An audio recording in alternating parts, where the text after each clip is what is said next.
Luke Combs is sharing his struggles with obsessive-compulsive disorder, hoping to inspire others with the same condition.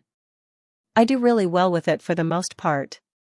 It's something in at least some way I think about every day, Combs told 60 Minutes Australia in a recent interview. The fast car singer described his type of OCD, which is a more obscure form of the disorder, explaining, "It's thoughts, essentially, that you don't want to have, and then they cause you stress, and then you're stressed out, and then the stress causes you to have more of the thoughts, and then you don't understand why you're having them, and you're trying to get rid of them, but trying to get rid of them makes you have more of them." He added, "It's really tedious to pull yourself out of it. It takes a lot of, you have to know what to do.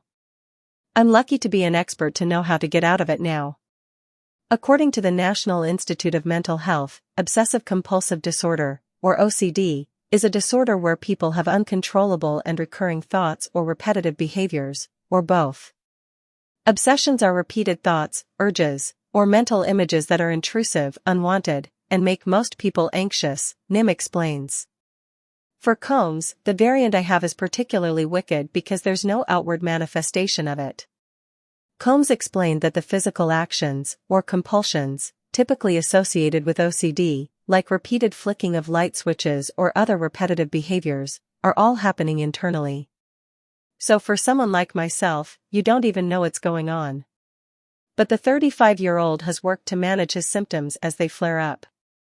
The way to get out of it is, it doesn't matter what the thoughts even are. You giving any credence to what the thoughts are is, irrelevant and only fuels you having more of them, Combs said.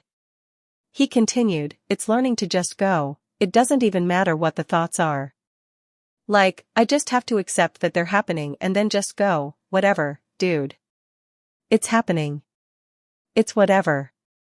It's weird, sucks, hate it, drives me crazy, but then you just eventually, the less that you worry about why you're having the thoughts, eventually they go away." The thoughts range from intrusively violent thoughts to thoughts about religion and himself, saying it focuses on things that don't have an answer. That's what fuels the anxiety is you can't ever get an answer and you desperately want an answer for whatever this thing that's bothering you is. But learning to think that, it doesn't matter what the answer is the freedom to just go, I don't have to have an answer to that question. The OCD can flare up on stage, and when it hits, man, it can be all-consuming.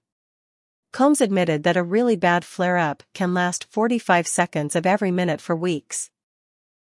The "When It Rains It Pours" singer thinks he first experienced it at 12 or 13, and empathizes with kids going through similar experiences. "It's held me back so many times in my life, where you're trying to accomplish something, you're doing really great, and then you have a flare-up and it's it just ruins your whole life for 6 months. And you're back to where you started. I have the tools now, when it happens now, I'm not as afraid of it."